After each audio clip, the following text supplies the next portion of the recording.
ಮೋದಿ ಸಂಚರಿಸುವ ರಸ್ತೆ ಬಳಿ ಜಿಲೆಟಿನ್ ಕಡ್ಡಿ ಪತ್ತೆ ಪ್ರಕರಣಕ್ಕೆ ಸಂಬಂಧಪಟ್ಟಂತೆ ಈಗ ಎನ್ಐಎ ಎಂಟ್ರಿ ಕೊಟ್ಟಿದೆ ತನಿಖೆಗೆ. ಅಧಿಕಾರಿಗಳು ವಿಚಾರಣೆಯನ್ನ ತೀವ್ರಗತಿಯಲ್ಲಿ ನಡೆಸ್ತಾ ಇದ್ದಾರೆ. ಪ್ರಧಾನಿ ನರೇಂದ್ರ ಮೋದಿ ಅವರು ನಿನ್ನೆ ಬೆಂಗಳೂರಿಗೆ ಬಂದಿದ್ರು. ಸಂಚರಿಸುವ ಮಾರ್ಗದಲ್ಲಿ 2 ಜಿಲೆಟಿನ್ ಕಡ್ಡಿಗಳು ಪತ್ತೆಯಾಗಿದ್ವು.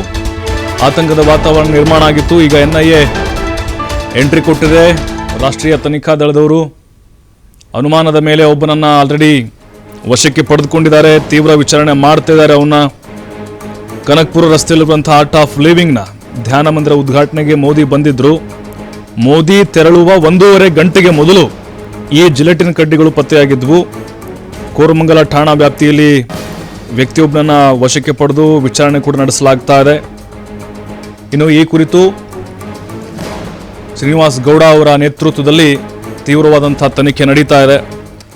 ಆ ವ್ಯಕ್ತಿಯನ್ನು ಏನು ವಶಕ್ಕೆ ಪಡೆದುಕೊಂಡಿದ್ದಾರೆ, ಆತನ ಹಿನ್ನೆಲೆ ಏನು, ಇದೆಲ್ಲವನ್ನು ಕೂಡ ಕೆದಕ್ತಾ ಇದ್ದಾರೆ ಬೆಂಗಳೂರು ದಕ್ಷಿಣ SP ಶ್ರೀನಿವಾಸ್ ಗೌಡ. ಇನ್ನು ಈಗ ಅಜ್ಞಾತ ಸ್ಥಳದಲ್ಲಿ ಆತನನ್ನ ವಿಚಾರಣೆ ನಡೆಸ್ತಾ ಇದ್ರು. ತನಿಖಾ ಸಂಸ್ಥೆಗಳಾಗಿರುವಂತಹ ಕೇಂದ್ರ ಗುಪ್ತಚರ ಇಲಾಖೆ, NSG ಭದ್ರತಾ ಪಡೆ ಮುಖ್ಯಸ್ಥರು ಕೂಡ ಮಾಹಿತಿ ಸಂಗ್ರಹ ಮಾಡಿದ್ದಾರೆ. ತನಿಖಾ ಪ್ರಗತಿಯ ಮಾಹಿತಿಯನ್ನ ರಾಜ್ಯ ಪೊಲೀಸರು ಕೂಡ ಕೊಟ್ಟಿದ್ದಾರೆ. ಆರೋಪಿ ಲೋಹಿತ್ ಕಾಣಿಸ್ತಿದ್ದಾನಲ್ಲ, ಇವನನ್ನ ತೀವ್ರ ಪ್ರಶ್ನೆಗಳನ್ನು ಮಾಡ್ತಾ ಇದ್ದಾರೆ. ಆ ಬಾಕ್ಸ್ನಲ್ಲಿ ಜಿಲೆಟಿನ್ ಕಡ್ಡಿ ಎಲ್ಲಿ ತೆಗೆದುಕೊಂಡು ಹೋಗ್ತಾ ಇದ್ದ, ಏನಾದರೂ ಇದರ ಹಿಂದೆ ದುಷ್ಕೃತ್ಯ ಮಾಡುವಂಥ ಪ್ಲಾನ್ ಇತ್ತ, ಬಹಳ ದೊಡ್ಡ ಮಟ್ಟದ ಏನಾದರೂ ಸಂಚು ನಡೆಸಿದ್ನ, ಎಲ್ಲ ಆಯಾಮದಲ್ಲೂ ಕೂಡ ತನಿಖೆ ನಡೀತಾ ಇದೆ. ಯಾಕಂದರೆ ಇದು ಅಷ್ಟು ಈಸಿ ಆಗಿರುವಂಥ ವಿಚಾರ ಅಲ್ಲ. ಪ್ರಧಾನಿ ಮೋದಿಯವರು ತೆರಳುವಂಥ ಮಾರ್ಗದಲ್ಲಿ ಬಿಗಿ ಭದ್ರತೆಯನ್ನು ಕೈಗೊಳ್ಳಲಾಗಿತ್ತು. ಸಾಕಷ್ಟು ಸಂಖ್ಯೆಯಲ್ಲಿ ಪೊಲೀಸರಿದ್ದರು. ತಪಾಸಣೆ ಮಾಡುವಂಥ ಸಂದರ್ಭದಲ್ಲಿ 2 ಜಿಲೆಟಿನ್ ಕಡ್ಡಿಗಳು ಕಂಡು ಬಂದವು. ಕೂಡಲೇ ಆತನನ್ನ ವಶಕ್ಕೆ ಪಡಿತಾರೆ ಪೊಲೀಸರು. ತಾತಗುಣಿ 3 ಕಿಲೋಮೀಟರ್ ಆರ್ಟ್ ಆಫ್ ಲಿವಿಂಗು ಮತ್ತು ಆ ಪ್ರದೇಶಕ್ಕೆ, ಜಿಲೆಟಿನ್ ಕಡ್ಡಿ ಪತ್ತೆಯಾಗಿರುವಂತಹ ಪ್ರದೇಶಕ್ಕೆ.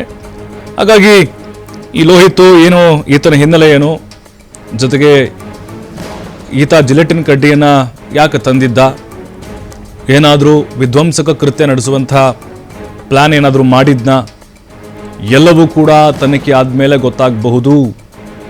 ಅದರಲ್ಲೂ ಪ್ರಧಾನಿ ಮೋದಿಯವರು ಸಂಚರಿಸುವಂಥ ಮಾರ್ಗದಲ್ಲಿ ಈ ಜಿಲೆಟಿನ್ ಕಡ್ಡಿಗಳು ಪತ್ತೆಯಾಗಿರೋದು ನೋಡ್ತಾ ಇದ್ರೆ ಬಹಳ ಅನುಮಾನಗಳು ವ್ಯಕ್ತವಾಗ್ತಾ ಇದ್ದಾವೆ ಪೊಲೀಸರಿಗೆ. ಪೊಲೀಸರು ಆರಂಭದಲ್ಲಿ ಅನುಮಾನಗಳನ್ನು ವ್ಯಕ್ತಪಡಿಸಿದ್ರು. ಆ ಬಾಕ್ಸಲ್ಲಿ ಏನೋ ಇರಬಹುದು ಅಂತ ಓಪನ್ ಮಾಡಿ ನೋಡಿದಾಗ ಸ್ಫೋಟಕಕ್ಕೆ ಬಳಸುವಂತಹ ಜಿಲೆಟಿನ್ ಕಡ್ಡಿಗಳು ಪತ್ತೆಯಾಗ್ತವೆ. ನೋಡಿ, ಎಲ್ಲರೂ NSG ಅವರು, ಗುಪ್ತಚರ ಇಲಾಖೆ ಎಲ್ಲರೂ ಮಾಹಿತಿ ಪಡ್ಕೊಂಡಿದ್ದಾರೆ.